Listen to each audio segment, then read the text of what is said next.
오늘 하나님의 말씀은 로마서 6장 23절입니다. 로마서 6장 23절.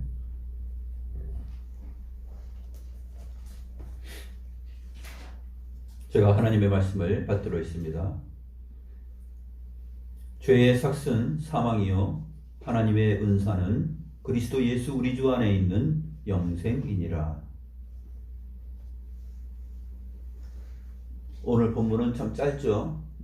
짧지만 이 내용 안에 성경 전체에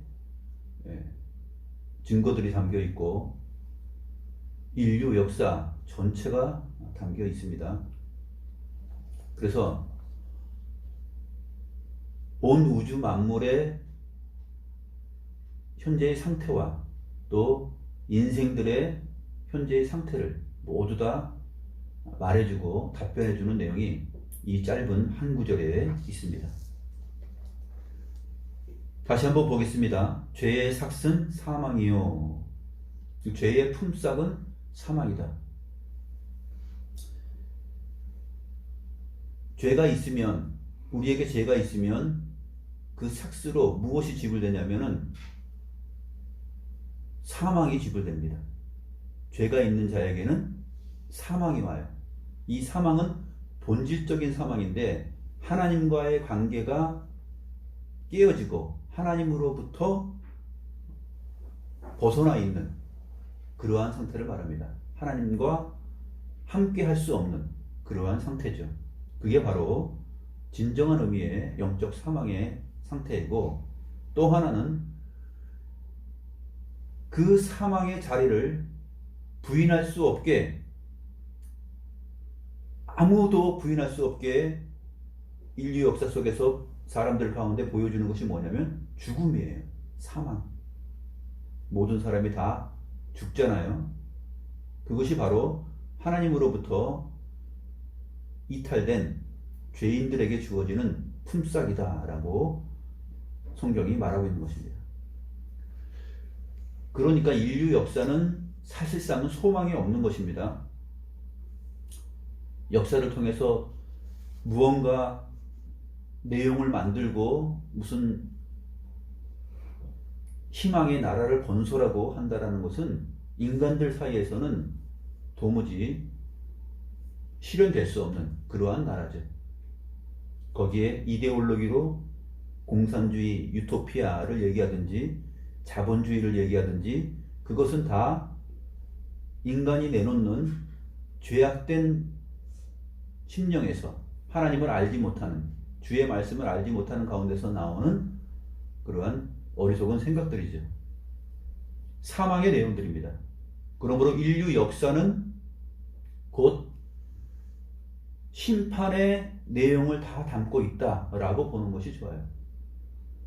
우리는 다 심판의 역사 속에서 태어나고 심판의 역사와 시대 안에서 지금 살아가고 있으며 고통하고 있고 좌절하고 있고 또 고민하고 있고 힘들어하고 있는 중입니다.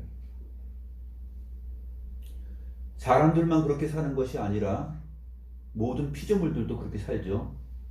사람만 그렇게 사는 것이 아니에요. 가축들, 동물들, 곤충들, 물속에 있는 어류들, 하늘에 있는 천체, 해와 달과 별, 나무들, 모든 것이 다 로마서 8장 19절과 22절에서 뭐라고 말합니까? 탄식하고 있다. 고통하고 있다. 그래서 하나님의 아들들이 나타날 때를 고대하고 있다. 그런 말들을 로마서 8장 19절 22절에서 하는 것입니다. 죄의 삭은 사망이요 그랬는데 죄는, 그러면 이 죄는 언제 있었을 것 같아요? 죄는 모든 것이 있기 전에 성부, 성자, 성령 하나님께서 삼위일체로 계셨죠. 그때는 죄가 없었죠.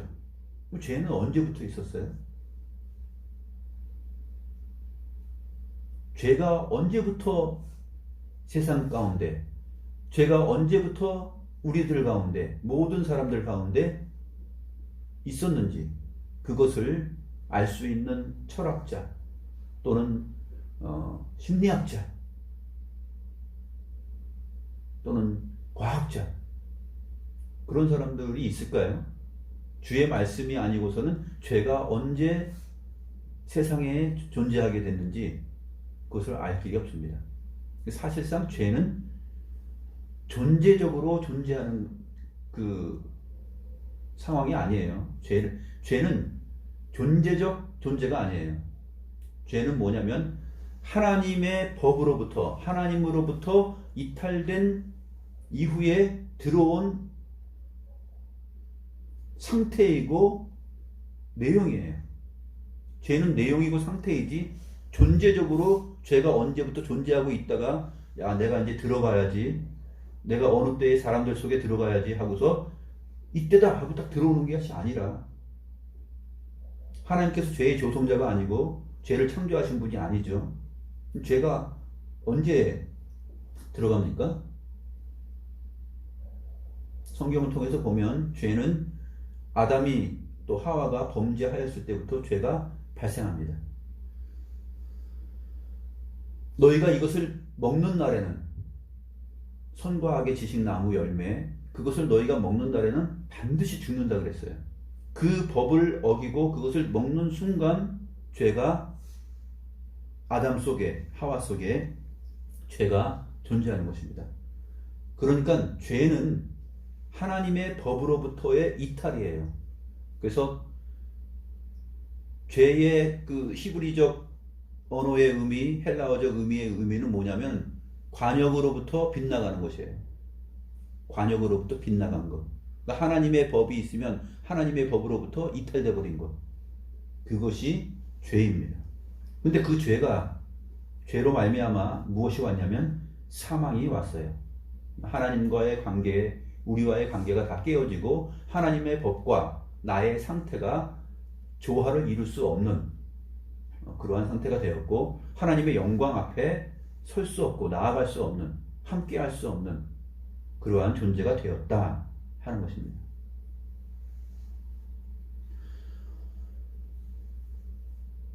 죄는 죄의식과 연관되는 것이 아닙니다. 사람이 내가 죄의식이 있죠. 무언가 내가 잘못했다 그러면 의식이 있어요. 의식적으로 내가 이것은 죄를 지었네. 그러나 인간의 인간의 의식 때문에 죄가 있고 없고 하는 것이 아닙니다. 죄의식이 없는 사람에게는 죄가 없을까요? 죄의식이 늘 많은 사람이 있고 섬세하게, 또 죄의식이 전혀 없이 살아가는 사람도 있어요. 나 괜찮아, 죄 지은 적 없는데? 그렇죠. 누가 봐도 죄인데 자기에게는 죄의식이 없는 사람들이 있어요. 그러므로 죄는 각 사람이 가지고 있는 자기 의식으로 인해서 죄가 있고 없고 결정되는 게 아니라, 죄는 죄의 척도, 이것이 죄야, 너는 죄인이야 라는 이 척도는 뭐냐면 하나님의 말씀이에요. 하나님의 말씀이 죄가 이제부터 우리 가운데 거하게 됐고 그 죄의 삭스로 사망이 왔다라고 하기 때문에 우리의 의식과는 상관없이, 우리가 죄로 인식하든지 인식하지 않든지 간에 상관없이 사망이 우리 안에서 왕노릇 하는 것입니다. 다 죽잖아요. 그렇죠? 다 죽는 이 죽음이라는, 사망이라는 이 현실 때문에 죄가 모든 사람 가운데 있다라는 것을 증거하고 있는 것입니다.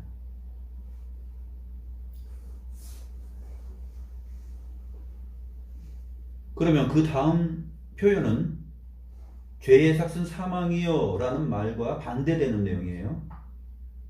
하나님의 은사 했을 때 이 은사는 이제 카리스마인데, 카리스마는 은혜예요. 하나님의 은혜는 그리스도 예수 우리 주 안에 있는 영생이니라. 하나님의 은혜는 영생을 우리에게 주셔요. 근데 우리의 자격과 공로 때문에 이 영생이 주어지는 것이 아니라 자격이나 공로가 전혀 없는데 우리에게 주어지는 것이에요. 그래서 오늘 본문에서는 이것을 하나님의 은사, 하나님의 은혜라 그러는 것이에요. 하나님의 은혜는 그리스도 예수 우리 주 안에 있는 영생이니라. 영생은 누구 안에 있어요? 하나님 안에, 우리 주 예수 그리스도 안에 있어요. 누구만 주실 수 있어요? 영원한 생명은 하나님만 주실 수 있고 그의 아들, 하나님의 아들만이 주실 수 있어요. 요한복음 17장 3절에서 영생은 유일하신 하나님과 그가 보내신 자 예수 그리스도를 아는 것이다 그랬어요.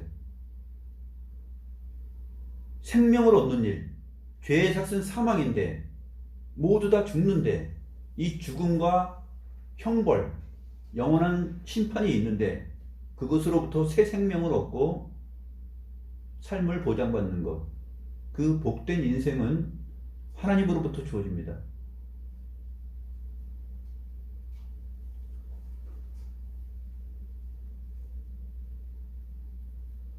지상에서 사람들이 많이 겪고 있는 고난들, 또 갑작스러운 죽음, 자살, 또 극단적인 어떤 그 행동들, 흉년, 또 가축들의 떼죽음, 뭐 이런 것들이 다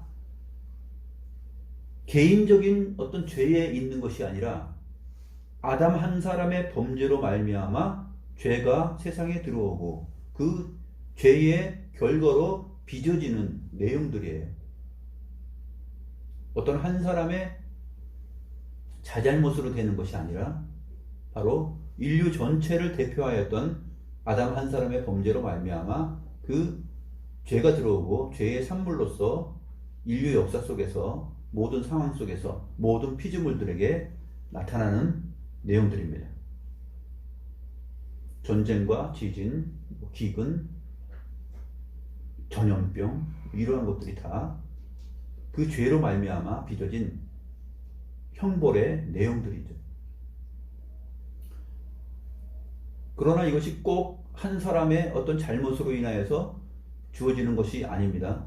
어떤 경우에는 악한 죄인인데도 우리가 보기에 형통하게 그냥 잘 사는 사람들이 있어요. 그러나 의인인데도 불구하고 고난을 받는 사람들이 있죠. 그렇기 때문에 그런 겉으로 드러나는 고난의 내용들, 또 어려움의 상황들, 그것으로 인하여서 한 사람을 죄인으로 정죄하는 일은 삼가해야 한다라는 것도 우리가 잊지 말아야 됩니다. 죄가 없이는 고민도 없고 고난도 없어요. 우리 가온이도 고민 있어요, 없어요? 고민 없어요? 진짜로? 고민 있을 때가 있잖아. 한 번도 고민한 적 없어요? 그렇죠. 한 번도 고민하지 않고 인생을 다 사는 사람은 없어요.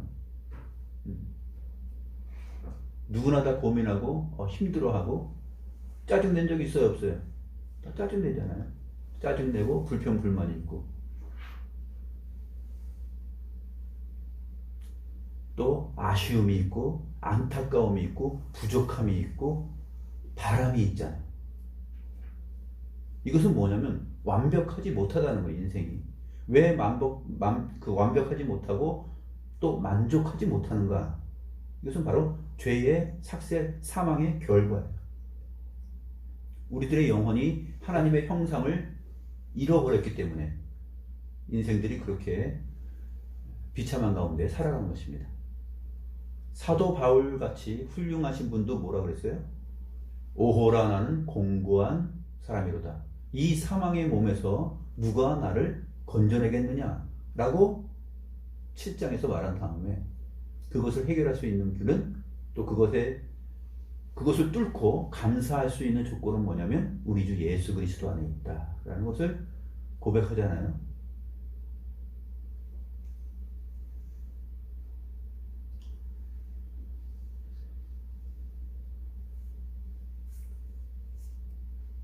마음이 태평한 사람들, 그리고 좀 무감각한 사람들은 자기가 고민도 없고 삶에 그냥 뭐 특별히 어려움도 없다 뭐 이렇게 살아가지만, 조금 진지한 사람들은 늘 고민하고 생각하는 것이 있는데, 사람은 왜 죽어야 되는가? 또 사람들 속에는 왜 완벽한 그 행복이 없는가? 이러한 것들을 다 생각합니다. 어떤 사람들이 생각해요? 철학자들이 생각하고 또 시인들이 생각하고 또 작가들이 생각하고 그렇습니다. 그래서 고대 그리스의 유명한 비극 시인 에우리피테스가 이런 말을 했어요. 하나님을 제외한 그 누구도 행복하지 않다. 고대 그리스 유명한 3대 비극 작가 중에 한 사람이에요. 에우리피테스. 하나님을 제외한 그 누구도 행복하지 않다. 소크라테스는 이렇게 말했습니다. 죽음이 아마도 가장 위대한 선일 것이다. 사람들을 다 보니 선을 행하는 자가 없는 거예요. 죽어야 선이에요. 죽는 게. 성경 말씀이잖아요. 그렇죠? 선을 행하는 자가 아무도 없어요. 소크라테스가 구약 성경을 좀 봤는지 안 봤는지 모르겠는데 어쨌든 깊이 생각하니까 죽음이 아마도 가장 위대한 선일 것이다. 인간이 선이라는 것은 비로소 살아있을 때는 항상 죄라는 거죠. 소망이 없어요.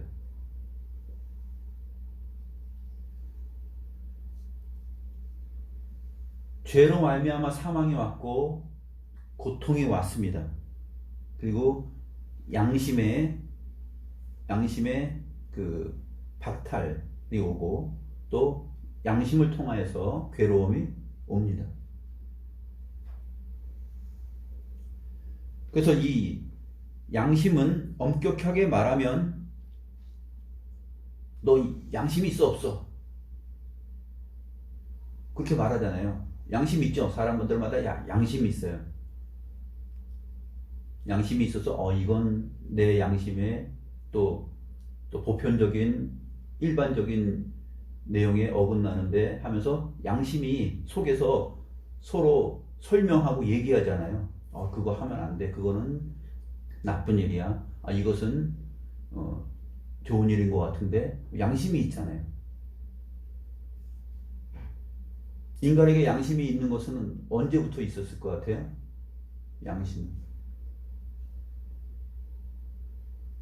양심의 가책 그러잖아요. 양심의 가책. 양심이 가책을 받는 거.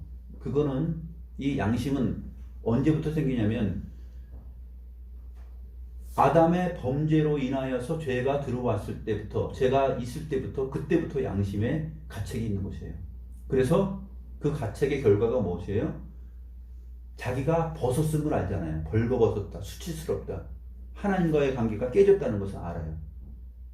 이 양심의 가책이라는 것은 언제부터 사람 가운데 있냐면 처음에 창조했을 때 이 양심의 가책은 없어요. 왜냐하면 존재 자체가 하나님의 형상으로서 빚어졌고 하나님 보시기에 지극히 선했어요. 양심은 뭐예요? 양심은 갈등의 요소거든요. 갈등이거든요. 가책을 받는 거.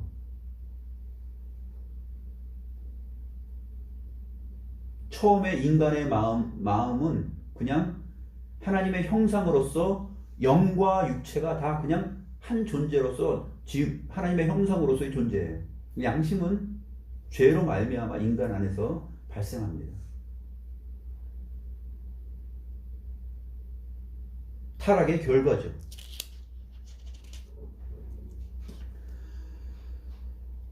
선을 아는 것과 나 사이에 격차가 생기는 것. 이것이 선이고 이것이 옳은 줄 아는데 나는 거기에 미치지 못한다 했을 때 양심이 작동하는데 그것이 뭐냐면 죄의 결과예요. 내가 죄 가운데 있구나. 그것을 알게 하는 것이 양심이에요.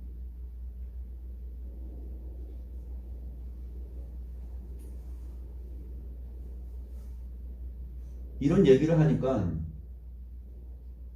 사람에게 제일 필요한 공부는 무슨 공부인 것 같아요? 하나님의 말씀의 공부예요. 성경 공부. 성경 공부가 제일 중요해요. 하나님의 말씀을 공부하지 않고 배우지 않으면 자기 자신을 몰라요. 내가 왜 존재하는지, 무엇 때문에 사는지, 궁극적으로 내가 나아갈 길이 무엇인지, 나 자신과 인류와 온 우주 만물과의 이 모든 관계. 나는 나만 존재하는 게 아니잖아요.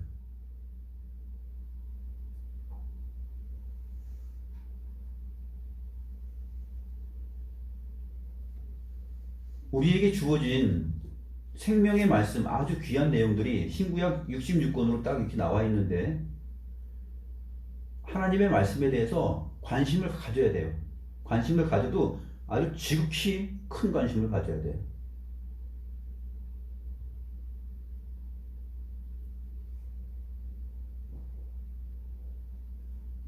그것을 모르고 살아가는 사람들이 너무나 많이 있죠.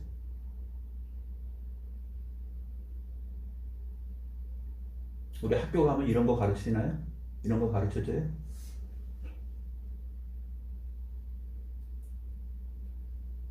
찰나적이고 실용적인 것만 가르치죠. 찰나적인 것.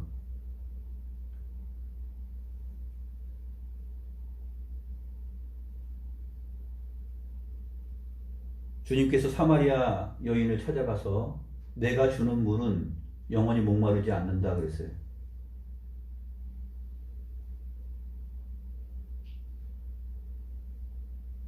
우리는 우리가 살고 우리가 공부하는 그런 양식과 양태들은 뭐예요? 그냥 우리는 무엇으로 지금 살고 있냐면, 하나님의 말씀을 이렇게 중요하게 생각하지 않으면 우리는 무엇으로 사냐면 편의점에서 맨날 물 한 병 사서 먹는 거, 그걸로 사는 거예요. 그러면서 내가 산다라고 생각하는 거예요.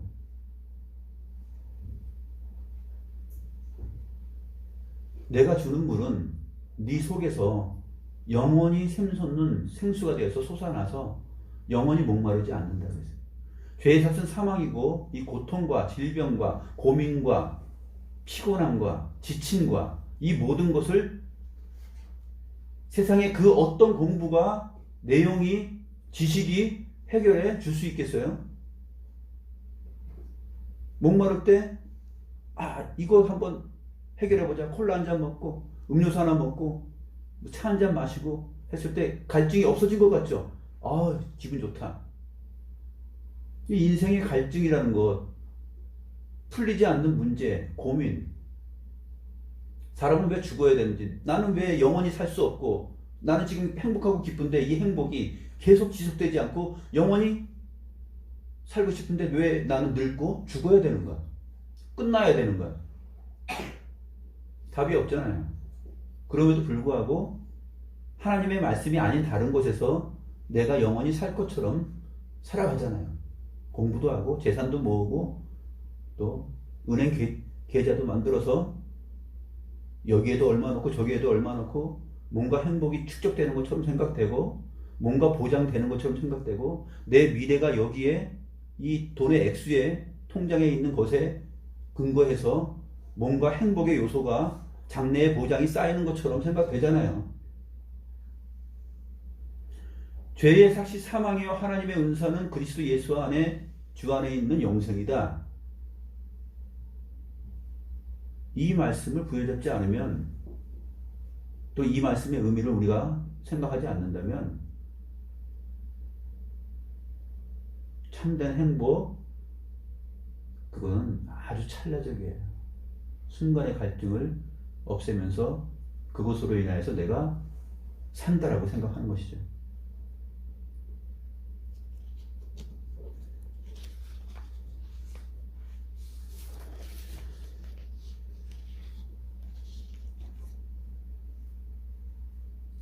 우리에게 양심이 있는 것, 또 모든 사람이 죽는다는 것, 사람 가운데 양심이 있고 죄책이 있고 그 다음에 모든 사람이 다 죽는다는 것, 이 사실을 성경이 말하고 있는데, 그것으로 무엇을 말하냐면 인간은 하나님의 은혜가 아니고서는 하나님과의 교제가 완전히 깨어져 있는 상태다라는 것을 증명해 주는 것이에요. 그것이 바로 모든 사람이 다 죽는 것이고, 한 번 죽는 것은 사람에게 정하여진 것이고 그 후에는 심판이 있다라는 그 내용이고, 모든 사람에게 양심이 있어서 항상 갈등하고 고민하고, 사회의 변혁과 또 보다 나은 나라를 창출하기 위해서는 개인의 양심들이 다 질적으로 좋아져야 되잖아요. 개인의 양심이 수준이 향상돼야 돼. 그 양심이 어디까지 향상돼야 될까요? 천차만별인데.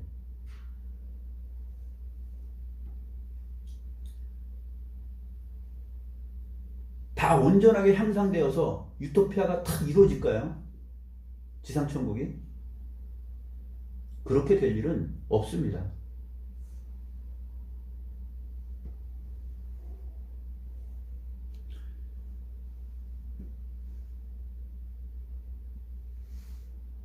그래서 그 죄로 말미암아 범죄가 발생됩니다. 곳곳에서 범죄가 발생되고 또 주변에서 발생될 뿐만 아니라 나 자신이 범죄자가 되죠. 하나님 앞에서, 사람들 앞에서 범죄자가 됩니다. 해서는 안 될 일들을 하게 되고 그렇게 살아갑니다. 요즘의 세태들은 사회학자들이 보는 그 죄의식인데, 범죄를 사회학자들이 어떻게 보냐면 인간의 환경과 양육에 있다라고 봐요. 그 무게중심을. 그래서 사회로부터 이제 해설을 하려는 거죠. 범죄를 하나의 사회적 질병 또는 환경의 필연적 산물, 사회적으로 집단 가운데서 상처받는 것, 또 인간의 개개인의 무지함, 또 가난이 또 범죄를 낳게 되고, 부모들의 빈약한 양육, 또 학교나 유치원의 빈약한 양육 방식, 유전적인 영향, 이러한 것들로 인해서 사람들에게서 범죄가 발휘된다라고 보는 게 이제 사회학자들이 보는 거예요. 성경은 그렇게 보나요? 인간이 모든 사람이 죄를 짓고 또 모든 사람들이 의로운 자가 없고 모두 다 죄인이고 범죄자들이고 범죄를 지금 다 짓고 살고 있다 라는 것을 성경은 이렇게 말하나요? 야, 그럼 지금 이 사회적 조건과 환경이 이래서 너는 범죄를 지을 수밖에 없어. 너 부모가 그렇게 양육했으니까 너는 그런 죄를 지었겠지. 이게 이제 사회의 유명한 학자들이 보는 거예요. 교육학자들도 그래요. 교육학자들도 학교가 또 부모가 잘 교육하지 못했기 때문에 아이들이 이렇게 엇나가고 있다. 죄를 짓고 있다. 죄와 범죄와 긴밀한 관계가 있는데 이 죄에 대하여서 또 이 범죄를 저지르는 이 현실에 대하여서 사회학자들의 말, 교육학자들의 말, 그 다음에 범죄 전문가들의 말, 그 사람들도 다 환경을 얘기해요. 그러면 그 환경은 어디로부터 왔어요? 그 모든 환경은 한 사람이 부모의 영향과 사회적 영향과 고립 때문에, 그 왕따 때문에 이러한 범죄를 저질렀어. 그렇게 말하면 그 사회는, 그 사회의 구성원들은 그들에게 있는 범죄, 그들에게 있는 죄는 그러면 어디서 왔어요?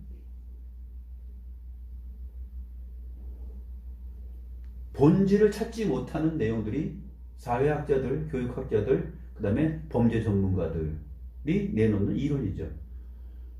왜 이러한 본질을 드러내지 못하는 이 이론이 그 박사학위를 가진 학자들로부터 나올까요? 누가 봐도 본질이 아니잖아. 논리적으로 따져 들어가면. 성경 공부를 안 해서 그래요. 하나님의 말씀을 모르기 때문에. 생각하는 거지 그 정도 수준밖에 없는 것이에요. 사회학자, 인류학자, 교사들, 판사들, 범죄 심리학자들 얼마나 많이 공부하고 배워요? 그들이 내놓는 답, 이론, 설명은 하찮죠.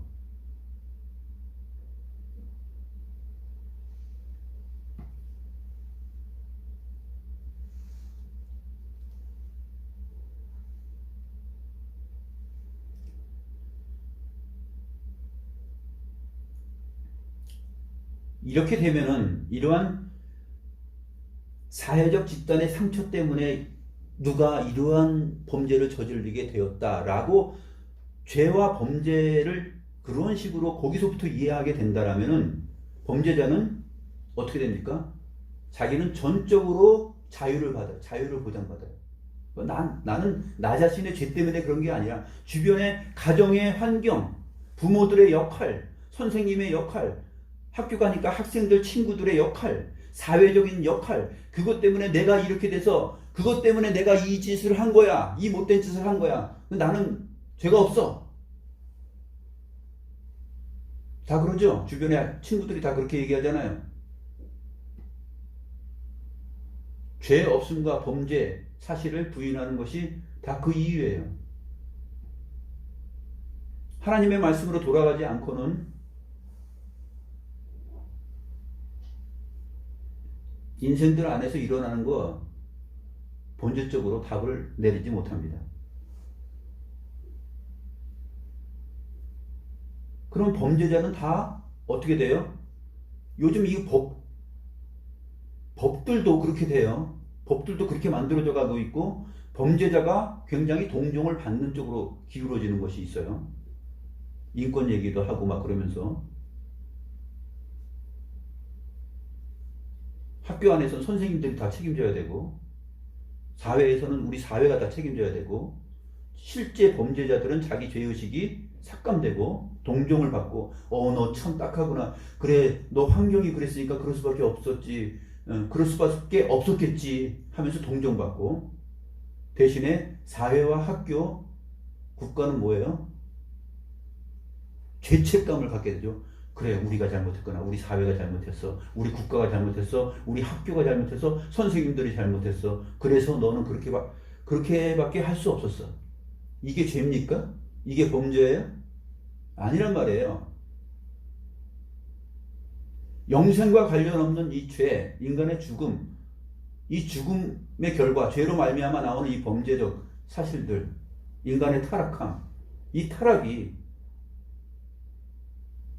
그렇게 사람들이 세상 공부해가지고 내놓는 방식으로 그렇게 답이 되지 않아요. 그러면 십자가에 죄를 지었기 때문에 십자가에 못을 박아야 되는데 범죄자들 과거에 십자가에 못 박혀 죽였잖아요. 강도들하고. 그러면 범죄자로 십자가에 못 박혀 죽을 대상은 누구예요? 실제 범죄를 저지른 사람이 아니에요. 누가 못 박혀 죽어야 돼요? 사회가 못 박혀 죽어야 되고 국가가 못 박혀 죽어야 되고 학교가 못 박혀 죽어야 되고 부모가 못 박혀 죽어야 돼요. 그렇죠? 그 사람들 때문에 그 조건 때문에 죄가 나왔으니까 범죄자가 범죄를 저질렀으니까 논리적으로 모순이죠. 어리석죠. 세상 학문이 이렇게 어리석어요. 그런데 오늘 본문은 뭐라고 말합니까? 죄의 삭은 사망이요 하나님의 은사는 우리 주 예수 그리스도 안에 있는 영생이다. 이걸 말하고 있잖아요. 제가 처음에 뭐라고 말했습니까? 이 짧은 한 구절, 성경 구절이 인류 전체, 사람 전체, 피조물 전체, 우주 전체, 역사 전체를 말한다고 그랬죠.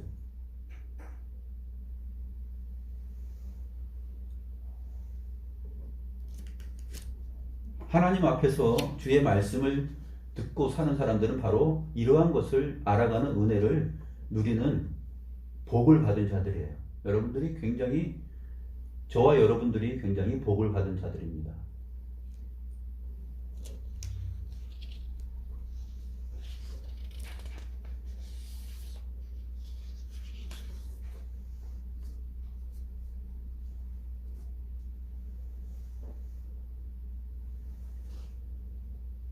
로마서 5장 12절부터 14절에 보면 이렇게 말합니다. 한 사람으로 말미암아 죄가 세상에 들어오고 죄로 말미암아 사망이 왔나니 이와 같이 모든 사람이 죄를 지었으므로 사망이 모든 사람에게 이르렀느니라. 죄가 율법 있기 전에도 세상에 있었으나 율법이 없었을 때는 죄를 죄로 여기지 아니하였느니라. 죄가 율법 있기 전에도 있었어요. 그렇죠? 이 모세의 율법을 말하는 것이에요. 모세 시대 때 하나님께서 율법을 내셨잖아요. 그 율법의 모든 내용의 핵심이 뭐예요? 예배 시간에 선포된 10계명 내용이죠. 죄는 무엇이냐? 바로 그 율법의 내용으로부터 벗어난 것이에요. 율법이 있기 전에도 죄가 있었어요. 그런데 이 하나님의 율법, 간음하지 말라. 실제로 가능한, 물리적으로 가능한 행동 말고 마음속에 음욕을 품는 것 자체, 이상한 생각을 갖는 것 자체, 그것 자체가 간음한 일이다 라고 성경이 말하기 때문에 이것을 알기 전까지는 내가 간음한 자인지 간음자인지 내가 살인자인지 누구를 마음속으로 미워만 해도 그 사람은 살인자다라고 성경이 말하고 있잖아요. 사람 미워해 본 적 한 번도 없어요? 다 있잖아요. 수없이 많죠. 심지어는 자기 부모를 죽이기도 하고 자기 형제를 죽이기도 하고 자기 친척을 죽이고 자기 친구를 죽이고 많이 죽여왔잖아요. 우리가 미워하면서.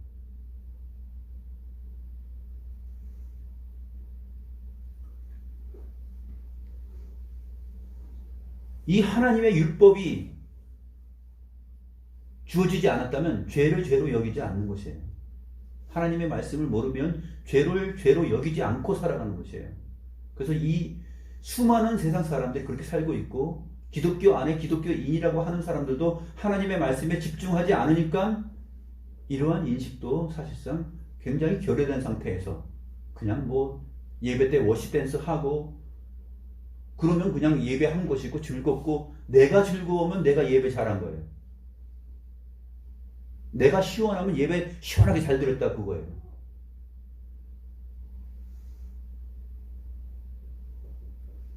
하나님이 어떤 분인지 소개되고 그 하나님으로부터 우리가 무엇을 느끼고 무엇을 배우는지가 나타날 때 그 영광 앞에서는 우리의 현실을 우리가 인식할 때 그때 그 예배가 가장 잘 드려진 예배예요.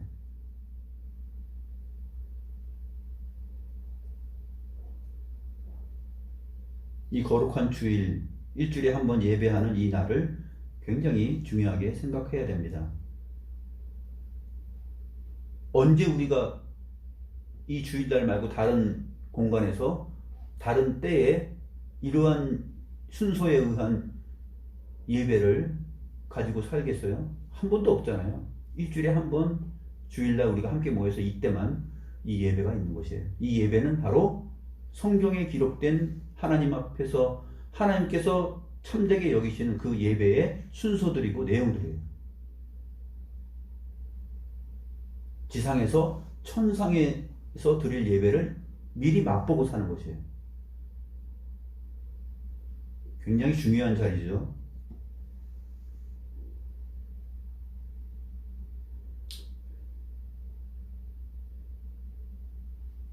로마서 5장 14절에 그러나 아담으로부터 모세까지 아담의 범죄와 같은 죄를 짓지 아니한 자들까지도 사망이 왕노릇하였나니 아담은 오실자의 모형이라 이렇게 말합니다. 나는 아담과 같은 죄를 진 적이 없는데요. 그럼에도 불구하고 사망이 왕노릇한 것입니다.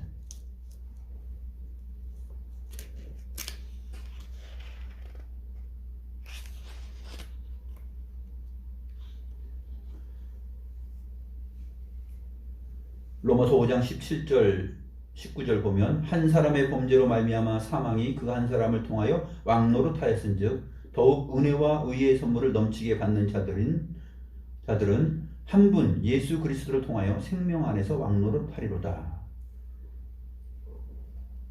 그런즉 한 범죄로 많은 사람이 정죄에 이른 것 같이 한 의로운 행위로 말미암아 많은 사람이 의롭다 하심을 받아 생명에 이르렀느니라. 한 사람이 순종하지 아니함으로 많은 사람이 죄인 된 것 같이 한 사람이 순종하심으로 많은 사람이 의인이 되리라.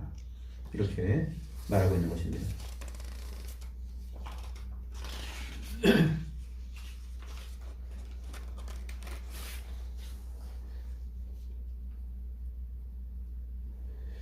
오늘 요한계시록 강해를 해야 되는데 제가 이렇게 쉬어가는 거는 요한계시록 계속 강해하면 또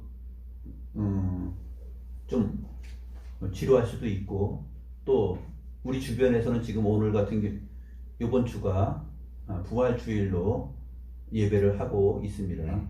그래서 우리는 매주일이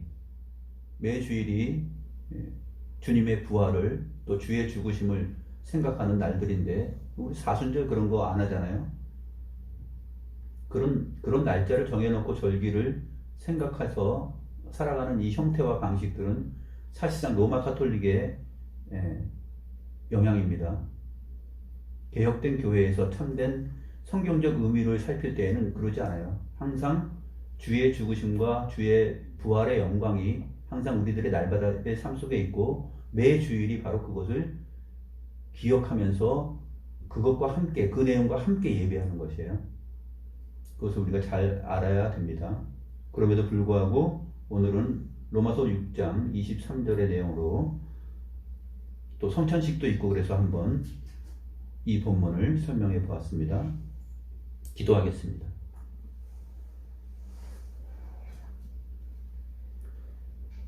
그러므로 이제 그리스도 예수 안에 있는 자에게는 결코 정죄함이 없나니 이는 그리스도 예수 안에 있는 생명의 성령의 법이 죄와 사망의 법에서 너를 해방하였습니다. 율법이 육신으로 말미암아 연약하여 할 수 없는 그것을 하나님은 하시나니 곧 죄로 말미암아 자기 아들을 죄 있는 육신의 모양으로 보내어 육신의 죄를 정하사 육신을 따르지 않고 그 영을 따라 행하는 우리에게 율법의 요구가 이루어지게 하려 하심이니라. 하나님 아버지, 하나님의 은혜와 은사와 선물이 우리 주 예수 그리스도 안에서 우리에게 영생으로 나타나게 되는 그 귀한 은혜를 베풀어 주심을 감사드리옵나이다. 이 영광된 복음의 내용을 굳건하게 잡고 이 세상을 살아갈 때에 주의 말씀을 가장 고귀한 생명의 말씀으로 여기고 주의 말씀을 언제나 우리들의 마음에서 떠나지 않게 하며 항상 떠올리며 그 말씀 안에서 거하는 삶을 살도록 인도하여 주옵소서. 관심을 갖게 하시고 또 해석을 위해서 고민할 수 있게 하시고 무슨 말씀인지 무슨 뜻인지 생각할 수 있는 마음들을 허락하여 주시고